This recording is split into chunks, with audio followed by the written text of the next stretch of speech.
I said before that TinyML is a language that's modeled after something like F#. It's a small functional language, and you've seen some F# already, so you know roughly what kind of things you can expect in TinyML.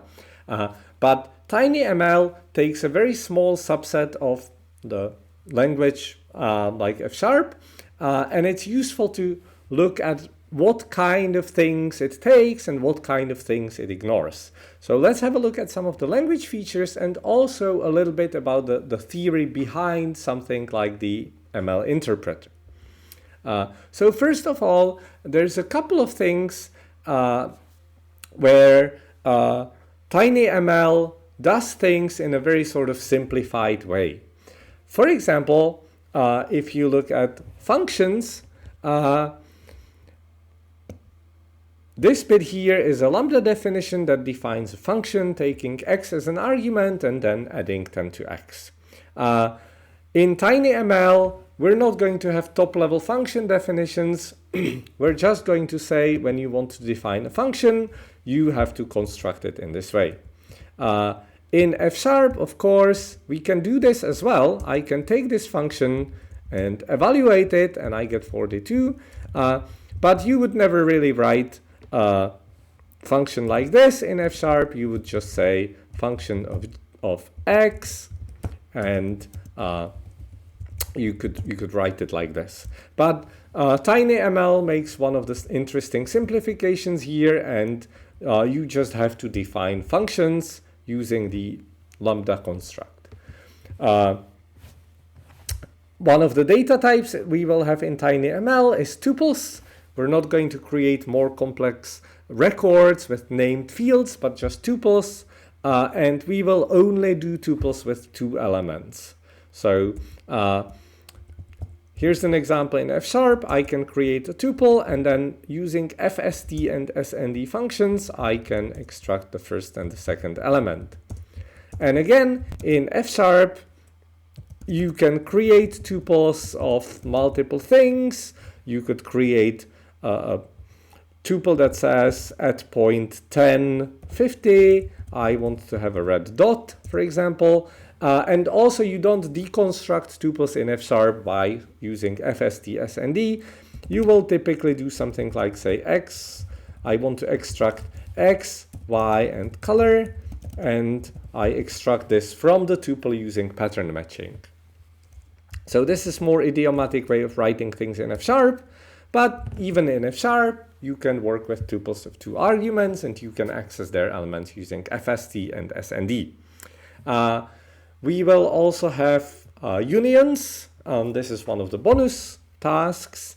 But in F#, you have to define unions. We defined our lazy list or our expressions earlier. And again, we don't want to introduce type definitions into TinyML. That's a bit too advanced. So we're just going to say, when we have unions, we will have only unions with 2 cases, and they will be case 1 and case 2. This is again something that actually does in some form exist in F#. F# has this predefined type with choice 1 of 2, or choice 2 of 2. So this is a type that somewhere in F# there's a type definition choice 2, which has choice 1 of 2. And in F#, this is a generic type that can contain either T1 or T2. So this is a type definition that exists somewhere in the F# caller library, and it lets us sort of use ad hoc unions without declaring them ourselves. And again, I can run this, and I can use pattern matching here and say if it's 1 of 2, do something. If it's 2 of 2, do something else. And in our TinyML, we will actually need something like very limited form of pattern matching, where we say you can only match on unions, and you have to provide the two bodies to evaluate in the one case and in the other case. So that's one set of interesting language features of TinyML. And another interesting thing that we will want to have is something like variable binding, this let definition here. And again, this exists in F#, but when I was writing code before, I never treated this as a sort of expression. I always wrote something like this, which I can even in F# interactive evaluate line by line and say, now I define x, and now I do some calculation with x. But in F#, you can think of this also as an expression, and you can interpret let as meaning sort of assign the result of whatever we assign to x to the variable, and then in that context evaluate this. And it turns out that let binding in many ways is just a very lightweight syntactic sugar, because what this means is exactly the same thing as taking this body, using x as a function variable, and then supplying it with the argument.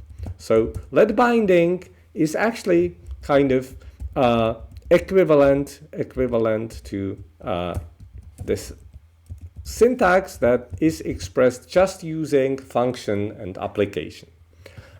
You can use this trick in the implementation of let binding, because if you know it, you don't have to write any more code to do let binding. You just express that in terms of functions and applications. We will also want to have conditionals. So a conditional in F# is a if with a condition and true branch and false branch. But one interesting aspect of both conditionals and let bindings in F# is that you can also treat them as expressions. So here, for example, this is a conditional that says if E, then 41 else 1, and it's an expression of type int. It's an expression that you can evaluate, and it will result in a value of type int, which we can then use as part of a bigger expression. So here I'm saying 1 plus this, and when it evaluates the expression, the if expression will get evaluated to its result, and that's then added to 1. Similarly, let binding actually also works as an expression. So this is an expression that says assign 1 to x. In that context where the variable exists, in that scope, do x plus x, take the result, and then add 1 to it. So this is an interesting aspect of function languages like ML.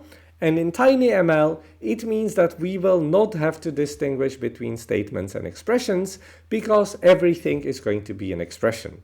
Even things that in languages like C# or JavaScript would be statements, if variable declarations, they're just expressions in TinyML. And the other thing that we will ignore in TinyML is we're never going to write functions of multiple parameters.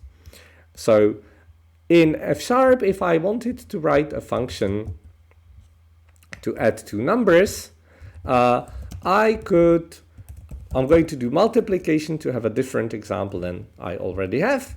I could say a function takes a and b, and it's going to return a times b. And if I run this function, say 2 times 21, it's going to result in 42. So that's the normal way of defining functions in F#.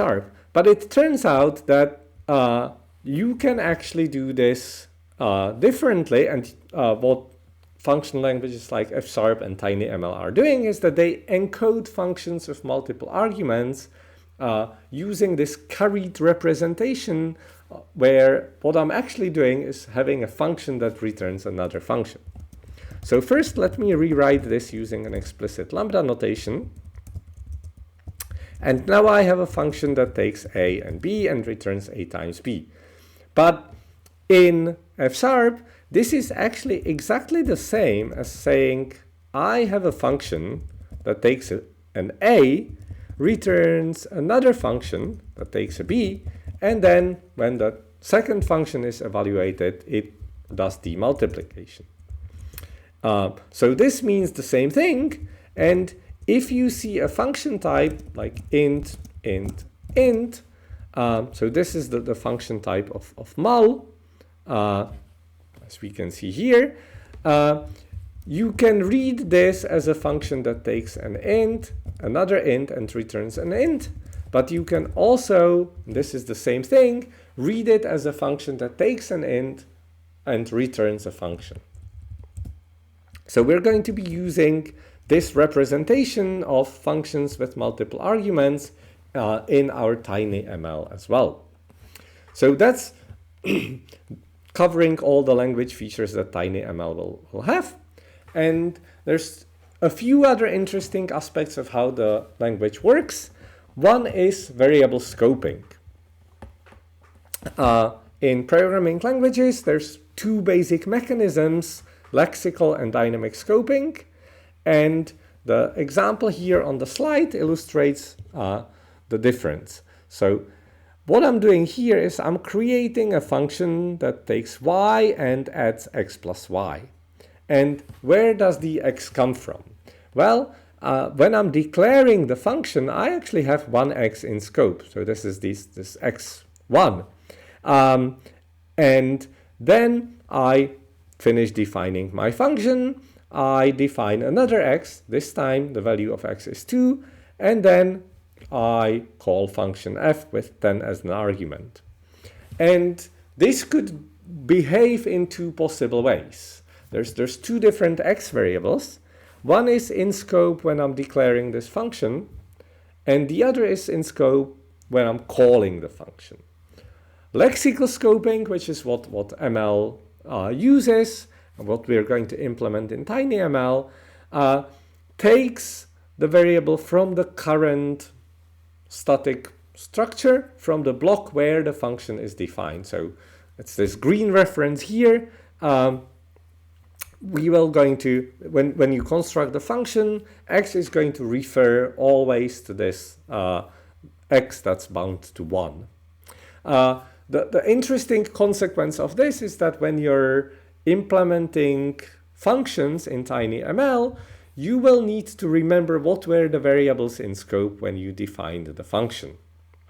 The other approach is dynamic, so this would mean when the function runs, it will actually do a lookup for a variable based on the dynamic structure. So whatever was on the stack when we called the function would be accessed, and this would be this dynamic scoping behavior. And if we implemented this, we would actually get in this case, the result 12.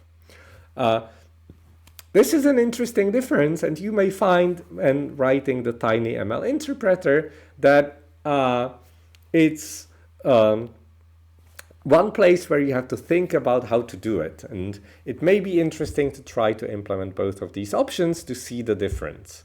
That's one thing. Another bit of theory that I think is useful to mention here is when you're defining a programming language in a theoretical framework, the common way of doing this is using operational semantics. And the way operational semantics talks about evaluation is by using this substitution.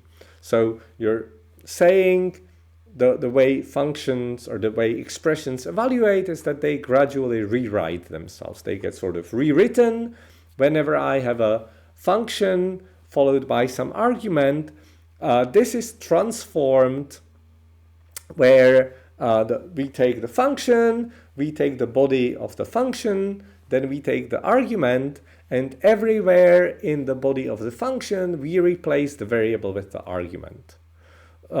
So this is a nice mechanism for describing what that function call means formally, because it's very easy to define. We just take this body and replace all the occurrences of the variable. But this wouldn't really be a very useful practical way for implementing evaluation. So What we will need instead is some sort of variable context where we store the variables and access them later on and pass them around in the context. But if you look at theory, if you look at operational semantics, then the usual definition is in terms of substitution, which is simpler and doesn't require keeping around the variable context. But we're not going to implement our TinyML in this way. And the last thing, that last bit of theory that's useful, is this difference between strict and lazy evaluation, or call by value, call by name. I sort of hinted at this earlier when we were looking at the if function. When I defined it as a function in F#, which uses strict or call by value evaluation, the arguments of the function are evaluated first, and only then we actually evaluate the function. In languages like Haskell that use lazy evaluation, this is a bit more tricky in Haskell, but you can think of it that way. What's going on is that the arguments are not evaluated before the function is called. The function body starts evaluating, and if it actually accesses the arguments, then the arguments get evaluated. This is, by the way, something that in the formal models, in operational semantics, is sort of very nicely definable. You can spot the difference because what we do is in call by value, we first have to wait until the argument becomes a value, and only then we can substitute it. In the call by name model, we only have to wait until the function becomes the function value. We have the body, and then whatever the argument as an E2 in this case, whatever that is, it could be a complex expression, we put that in place of X. So in our TinyML, this is again something where you can try different ways of implementing things. Do we evaluate things before making a variable, before assigning them to a variable and making a call, or do we actually assign an unevaluated expression as a value of a variable? This is alongside with the things I mentioned before, another interesting difference where you can implement TinyML in one way or another, and it will behave differently in interesting ways. And the difference in the code that you would have to write isn't actually all that huge. So it's worth trying and comparing the different approaches.